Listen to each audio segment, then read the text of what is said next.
And first thing ఎన్ని years అయింది మీరు ఇండస్ట్రీలో ఉండి? 24 కదండి, సమ్వేర్ 8 ఇయర్స్ అండి, లైక్ అప్రాక్సిమేట్లీ 10 ఇయర్స్ అవుతుంది. Okay. So far so good, బానే ఉంది. ఫార్చునేట్లీ అందరూ రికగ్నైజ్ చేశారు, గుర్తిస్తున్నారు. మినిమం రికగ్నైజేషన్ అయితే వచ్చింది.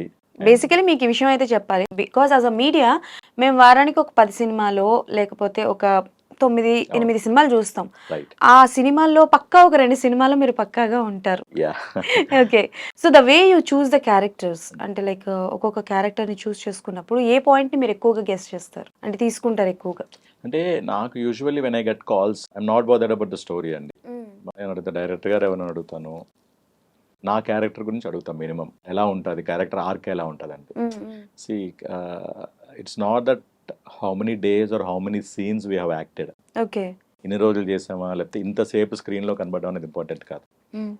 దో ఒక సీన్లో చేసిన దాని ఇంపాక్ట్ ఎలా ఉంది, okay. Whether it is linked with the story, ఎవరితో చేసాం, కాంబినేషన్తో చేసామా లేదంటే క్యారెక్టర్ వల్ల స్టోరీకి ఏమైనా లింక్ ఉందా లేదా అన్న కైండ్ ఆఫ్ థింగ్ నేను చూసుకుంటా first of all. Okay.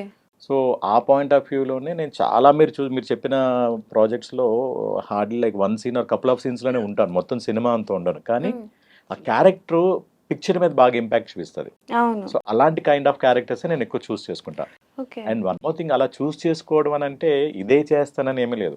End of the day when a director offers us a character we have to do okay. ఆన్ రాక్స్ అనమాట. ఇది బేసిక్ గ్రౌండ్ ఒక ఆర్టిస్ట్కి. డైరెక్టర్ గారు ఏదైనా ఒక క్యారెక్టర్, ఎందుకంటే ఆయనకు ఒక థింకింగ్ ఉంటుంది, ఒక థాట్ ప్రాసెస్ ఉంటుంది, ఈ క్యారెక్టర్కి అయితే ఈయన పర్ఫెక్ట్గా మ్యాచ్ అవుతారు అని చెప్పి పిలుస్తారు. అలాంటప్పుడు we're who are we to say no. Okay. వాళ్ళకు ఒక థాట్ ఉంటుంది ఈ క్యారెక్టర్కి అయితే. ఇప్పుడు వెరీ రీసెంట్లీ ఆ డిస్కషన్కి వస్తే మన ఆదికేశ్వాలో ఒక సీన్ చేశాను, డైలాగ్స్ కూడా లేవు, ఓకే. బట్ ఆ సీనే చాలా ప్రామినెంట్. అంటే విలన్ నన్ను మన జార్జ్ జిజో ఉన్నారు కదా, ఆయన ఇంట్రడక్షన్ నన్ను చంపే క్యారెక్టర్. ఓకే. ఓకే. సో నన్ను చంపడం వల్ల ఆయన క్యారెక్టరైజేషన్ కన్వే చేసే సీన్ అనమాట. ఆయన పిలిచి అడిగారు, రాజశేఖర్ గారు మీరు చేస్తే బాగుంటుంది. I said okay fine. ఒక సీన్ అన్నా, ఎందుకంటే మన మీద అభిమానంతో గుర్తుంచుకొని రాజశేఖర్ గారు అయితే బాగుంటుంది అని అనుకున్నప్పుడు అది మంచిది కాదు. నేను చేయను సార్, నేను ఇదే చేస్తానని చెప్పి నేనైతే అది ఫాలో అవునాను. ఒకసారి మనకు ఒక వచ్చిందనంటే డెఫినెట్లీ క్యారెక్టర్ చేస్తాను. సో బేసికల్గా కొంతమంది డైరెక్టర్లు అంటే లైక్ చేయించుకుంటారు, ఒక 40 days 30 days 20 days ఇలా షూట్ చేయించుకుంటారు. కానీ కథకి అనుకూలంగా ఉంటేనే ఉంచుతారు, లేకపోతే అవి కట్లో పోతూ ఉంటాయి. అది కనీసం మనకి ఇన్ఫర్మేషన్ కూడా రాదు. సో అలా అనుకుని పొరపాటున థియేటర్కి వెళ్ళి మిస్ అయిపోయి ఏదైనా బాధపడ్డ సిచ్యువేషన్స్, మూవీస్ అలాంటివి ఏమైనా ఎక్స్పీరియన్స్ అయ్యాయా? ఓకే. అంటే ఇది it's not limited to only Rajasekhar అండి. అంటే ఒక స్థాయి పక్కన పెట్టి ఎంత రెప్యూటెడ్ ఆర్టిస్ట్ కన్నా ఇది జరుగుతుంది. ఓకే. ఇప్పుడు డిజిటల్ అయిపోయిన తర్వాత, ఒకప్పుడు రీల్స్ అనుకోండి, ప్రొడ్యూసర్గా అయిపోయి ఇన్ని క్యాన్లు అనేవారు, దాన్ని ఇన్ని క్యాన్లు అయిపోతున్నాయి భయపడేవారు, చాలా కన్జర్వేటివ్గా తీసుకునేవారు, ఎంత అవసరమో అంతే ఫుటేజ్ తీసుకునేవారు. డిజిటల్ అయిన తర్వాత ఏమవుతుందంటే సేఫ్ సైడ్కి అవసరమైన ఫుటేజ్, ఫర్ ఎగ్జాంపుల్ యావరేజ్ మనకి ఇప్పుడు 2 hours 10 minutes 2.5 hours ఉంటుంది ఒక యావరేజ్ మూవీ అవుట్పుట్. ఆ 2 hours 30 minutes కన్నా తీసుకునేది ఏంటంటే అరౌండ్ 3.5 hours 4 hours ఫుటేజ్ కూడా షూట్ చేస్తున్నారు, ఇప్పుడు చేస్తున్నారు. అది చేసిన తర్వాత ఏంటంటే డెఫినెట్లీ ఎడిట్ టేబుల్కి వచ్చిన తర్వాత ది బెస్ట్ వర్షన్ చూస్ చేసుకుంటారు. సో ఆ పాయింట్ ఆఫ్ టైంలో ఈ 4 hours అప్రాక్సిమేట్గా చెప్తున్నాయి, 4 hours ఫుటేజ్లో కొన్ని అవసరం ఉండకపోవచ్చు, అంటే సబ్జెక్ట్ పరంగా ఆబ్వియస్లీ ఎడిట్ చేసేస్తారు. అవి చాలా సినిమాలు పెద్ద పెద్ద వాళ్ళకే జరిగినాయి అండి అవి. అంటే మనం ఎంత పెద్ద పెద్ద ఆర్టిస్టులకే జరిగినాయి, మొత్తం 40 days 50 days చేసినా కూడా నాట్ ఈవెన్ సింగిల్ ఫ్రేమ్ లో కూడా. అలా మీకు తెలిసిన ఆర్టిస్టులు ఎవరైనా ఉన్నారా? రెండు పేర్లు జరిగాయి, చాలా మంది జరిగాయి. మీకు ఎక్స్పీరియన్స్ ఎప్పుడైనా అయిందా?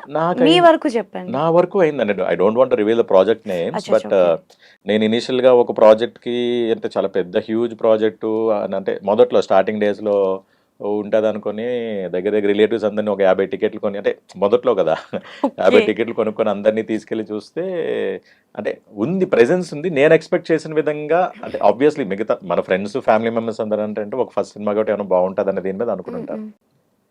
సో అంత ఇదిగా లేదు. తర్వాత మొదట్లో బాధ అనిపించేది, ఇంత చేసి అయ్యే మనం అంత ఎడిట్ అయిపోతుందా అని చెప్పి. ఆబ్వియస్లీ అప్పుడు అంటే మొదట్లో తెలియదు కదా వాట్ ఈస్ వాట్ అన్నదని.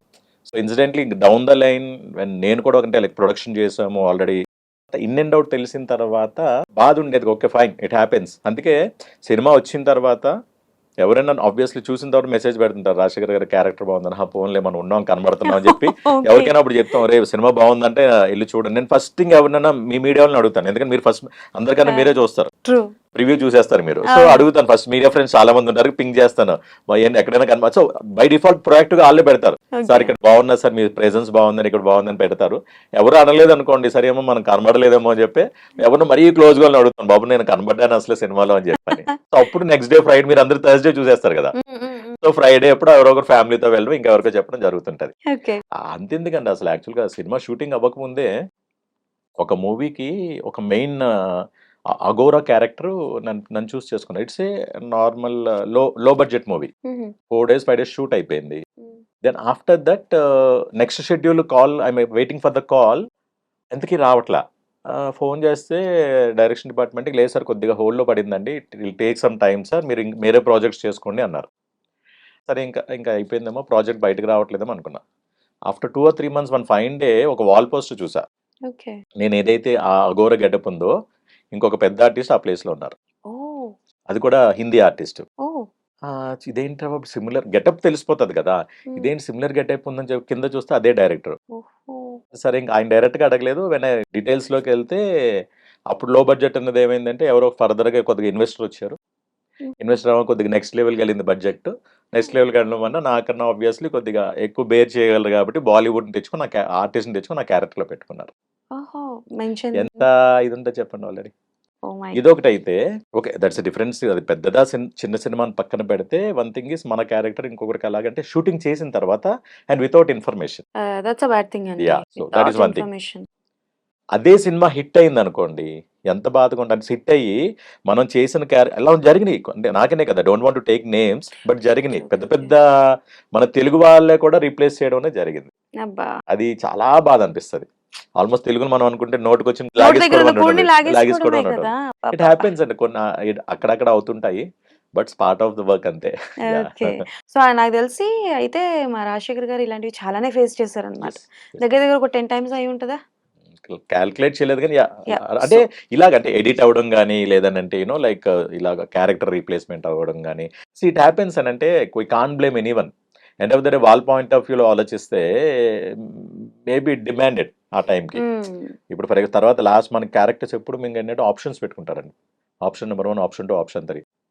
ఏమవుతుందంటే లాస్ట్ మినిట్ ఎవరో ఒకరికి ఏదో డేట్స్ ఇష్యూ వల్ల, ఏదో ఒక రోజు వల్ల అయితే ఆప్షన్ 2కి వెళ్తారు.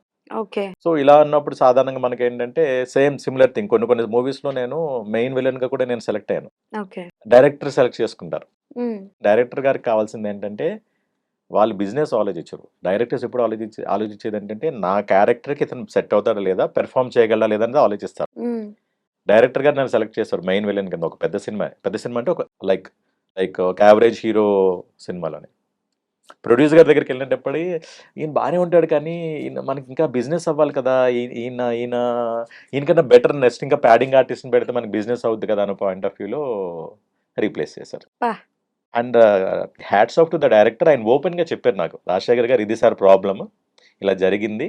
ఓపెన్ గా చెప్పేస్తే మనం ఆబ్వియస్లీ అంటే మనకు అక్కడ క్లియర్ అయిపోతుంది. It happen in this way, ఇది సార్ ప్రాక్టికల్ ప్రాబ్లం జరిగిందని ఓపెన్ గా డైరెక్టర్ గారు చెప్పారు. అండ్ ఇన్సిడెంట్లీ ఆయన చెప్పినట్టు ప్రామిస్ చేసినట్టు నెక్స్ట్ ఇమీడియట్ దాంట్లో కీ క్యారెక్టర్ ఇచ్చారు. Don't want to take the names. So అలాగా అందుకే చెప్తున్నా, డైరెక్టర్ పాయింట్ ఆఫ్ వ్యూ ఎప్పుడు ఏంటంటే ఒక ఆళ్ళకి ఒక చాయిస్ ఉంటుంది. బట్ అప్కమింగ్ బడ్డింగ్ డైరెక్టర్స్ అనుకోండి, ఆ ప్రొడక్షన్ హౌస్ ఏమవుతుందంటే వాళ్ళు ఆలోచించేదంటే బిజినెస్ పాయింట్ ఆఫ్ వ్యూలో వాళ్ళు ఆలోచిస్తారు. రాజశేఖర్ గారి కన్నా ఇంకొకరు ఎవరైనా ఎస్టాబ్లిష్డ్ ప్యాడింగ్ ఆర్టిస్ట్ ఉన్నారు అనుకోండి, రేపు మనకి ఏదో కొద్దిగా ఓటీటీలో కొద్దిగా రేట్ పెరుగుతుంది. ఆబ్వియస్లీ ఓటీటీలో రేట్స్ ఎలా వస్తాయి, కాస్టింగ్ ఎవరెవరు ఉన్నారో చూస్తే దాన్ని బట్టి వస్తుంది కదా. So not blaming them, but ఇలాంటి థింగ్స్ అన్ని అవుతుంటాయి అనమాట. And we're prepared for that. తెలుసు అంటే ఒకటి అనుకోండి, ఫస్ట్ టైం అయితే మనకు బాధ అనిపిస్తుంది. తర్వాత అందుకే సెట్ లో కమిట్ అయిపోయి ఒక 2-3 రోజులు అయిన తర్వాత, అమ్మ ఓన్లీ ప్రాజెక్ట్ లో ఉన్నాము, వీఆర్ పార్ట్ ఆఫ్ ఇట్ అని చెప్పి హ్యాపీగా ఫీల్ అవుతాం. రిలీజ్ అయినంత వరకు కూడా డౌటే. కొన్ని మనకు అర్థమైపోతాయి. కొన్ని సీన్స్ ఏముందంటే ఎడిట్ చేయలేరు. ఇప్పుడు ఎస్పెషల్లీ నేను చేసేవి ఏవైతే ఉంటాయో క్యారెక్టర్స్, 1 or 2 టిపికల్ సీన్స్ ఉంటాయి, అది ఎడిట్ చేయలేరు. ఎందుకంటే those scenes are core scenes and link to the story. So కొన్ని తెలిసిపోతాయి. అంటే మై ఎక్స్పీరియన్స్ ఏముందంటే, సరే ఇది ఎడిట్ లో లేచిపోతుంది, ఇది ఉంటుంది, అది మీకు ఎగ్జాక్ట్లీ విరూపాక్ష ఒక సీనే. సాయి ధరమ్ తేజ్ గారు వచ్చి ఇన్ఫర్మేషన్ అడుగుతారు. ఆ సీన్ లేపేస్తే ఇంకా అసలు కనెక్టివిటీ ఉంటుంది స్టోరీకి, ఆయనకి ఎలా తెలుస్తుంది అంటే, ఫ్లాష్ బ్యాక్ లో ఈ చిన్నప్పుడు అఘోర ఎవరైతే ఉన్నాడో అది చిన్నప్పుడు ఏం చేసేవాడు అని రివీల్ చేసే క్యారెక్టర్, ఒక వాచ్మెన్. ఊర్లో చేతబడులు చేస్తుంటే తీసుకొచ్చి ఒక బోర్డింగ్ స్కూల్ హాస్టల్లో పడేస్తారు. ఆ హాస్టల్ తాలూకా వాచ్మెన్ అవును. పర్టికులర్ గా వాచ్మెన్ చేత ఇన్ఫర్మేషన్ రివీల్ చేయించాలని చెప్పి అది రిలీజ్. ఆ సీన్ నో వే అసలు అది సీన్ లేపేస్తే అసలు కనెక్టివిటీ ఎటు చూసినా కూడా తీసేయడం అవ్వదు. అలాంటివి ఉంటాయి. నేను అన్నారు చూసారా? సో అలాంటి కైండ్ ఆఫ్ క్యారెక్టర్స్ నేను చూస్ చేసుకుంటాను. అంటే రేపు పొద్దున్న పొరపాటున మనది ఎడిట్ అవ్వకుండా ఉండేటట్టు అనేది మాక్సిమం కుదిరినంత వరకు అలా చూసుకుంటాను ఓకే. అనమాట.